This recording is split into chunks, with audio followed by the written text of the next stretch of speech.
इस्लामाबाद में वाक़ई ख़बर नहीं पिया। फौजी अदालतन में सिविलियन से ट्रायल खिलाफ इंट्रा कोर्ट अपील की बुधनी बाबत वाक़ई ख़बर नहीं पिया। बेंच तरफा भारत में कोर्ट मार्शल खिलाफ अपील जो हक़ ॾियण जो सवाल हो सलमान अकरम राजा जो चमड़ा है। बरतानिया में कोर्ट मार्शल फौजी ऑफिसर न हाई कोर्ट तरसते मुक़रर जज कंदा आहिनि।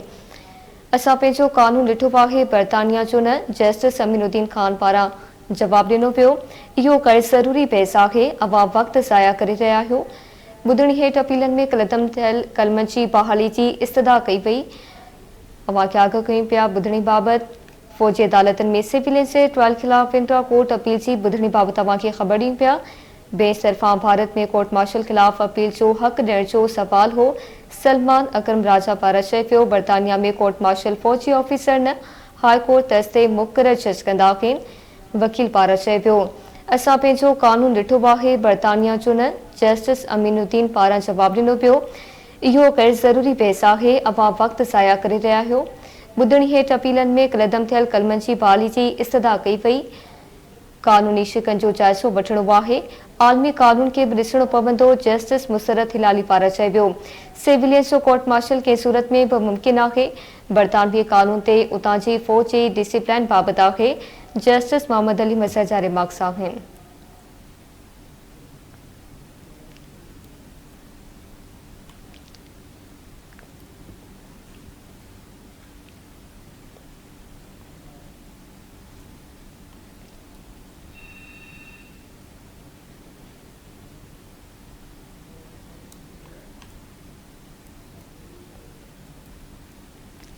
फौजी अदालतन में सिविलियन से ट्रायल खिलाफ इंट्रा कोर्ट अपील की बुधणी थी आहे। बेंच तरफा भारत में कोर्ट मार्शल खिलाफ अपील जो हक़ ॾियण जो सवाल हो सलमान अकरम राजा जो चमड़ा है। बरतानिया में कोर्ट मार्शल फौजी ऑफिसर न हाई कोर्ट तरसते मुक़रर जज कंदा आहिनि। वकील पारां चयो वियो, असां पंहिंजो कानून ॾिठो आहे। बरतानिया जो न जस्टिस अमीनुद्दीन खान पारां जवाब ॾिनो वियो। अवां खे आगाह कयूं पिया फौजी अदालतन में सिविलियन से ट्रायल खिलाफ इंट्रा कोर्ट अपील की बुधणी बाबत अवां खे आगाह कयूं पिया। बेंच तरफा भारत में कोर्ट मार्शल खिलाफ अपील जो हक़ ॾियण जो सवाल हो। वकील पारां चयो पियो त बरतानिया में कोर्ट मार्शल फौजी ऑफिसर न हाई कोर्ट तरसते मुक़रर जज कंदा आहिनि। जस्टिस अमीनुद्दीन खान पारां जवाब ॾिनो पियो त असां पंहिंजो कानून ॾिठो आहे। बरतानिया जो न इहो गैर ज़रूरी बेस आहे। अवां वक़्तु ज़ाया करे रहिया आहियो। बुधणी हेठि अपीलन में कलदम थियल कलमनि जी बहाली जी इस्तदा कई वई। कानूनी शिकनि जो जाइज़ो वठणो आहे त आलमी कानून के भी ॾिसणो पवंदो। जस्टिस मुसरत हिलाली पारां चयो वियो। तफ़सील मालूम कंदासीं। ब्यूरो चीफ इस्लामाबाद नज़ीर चारण खां। जी नज़ीर, बुधणी बाबत आगाह कजो।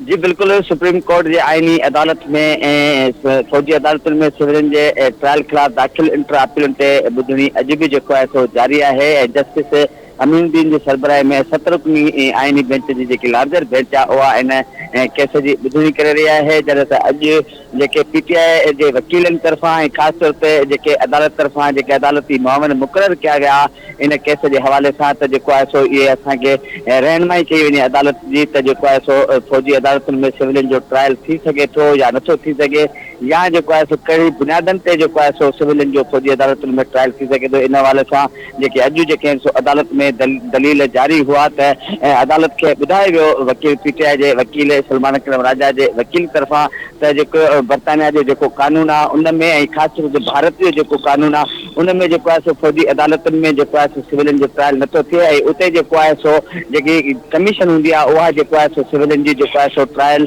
करे थी। जैसे जस्टिस अमीनुद्दीन के रिमार्क्स ॾिना तो तव्हां जो है सो अज भी जो है सो इहो ही जो है सो अदालत में सवाल उथारे रहा हो तो जो है सो सिविलियन जो फौजी अदालत में ट्रायल नथो थी सके। पर असां इहो पुछण चाहिंदा त कहिड़े शिकुन तहत जो है सो सिविलियन जो फौजी अदालत में ट्रायल नथो थी सके इन बाबत जो है सो तव्हां वाज़ह कयो जो है सो वक्त के जो है सो कोशिश कयो। अदालत तरफा वकीलन के चयो वियो हिदायत कई वई वक्त के बचाने की कोशिश कयो वक्त जो है सो ज़ाया करण की जो है सो कोशिश न कई वञे। जॾहिं त जस्टिस मुसरत हिलाली तरफा भी अज जो ये रिमार्क्स ॾिना विया तो जो बरतानिया जो कानून है या भारत जो कानून है वो उन्हनि जो पंहिंजो कानून हूंदो असां हिन मुल्क में रही रहा आहियूं पाकिस्तान में पाकिस्तान जो कानून जो है सो वो पाकिस्तान के कानून मुताबिक ही जो है उन ते अमल करणो पवंदो। हिन वक्त में जी फौजी अदालत में सिविलियन के ट्रायल खिलाफ इंट्रा अपील हूँ उन ते बुधणी आहे उहा जारी है।